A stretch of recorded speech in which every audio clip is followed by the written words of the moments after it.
To automatically increase screen brightness when you watch video on YouTube on Samsung Galaxy S24 Ultra, swipe down the top of the screen and then tap setting icon.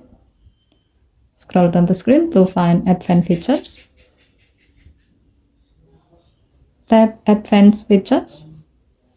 Scroll down the screen. Tap video brightness. Tap bright thumbnail. And then under supported app section, tap the gray on offset next to YouTube until the switch turns blue to turn it on.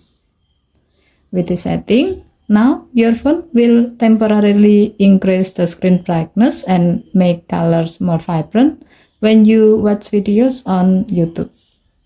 Okay, thank you for watching. Please help to like and subscribe. Have a nice day.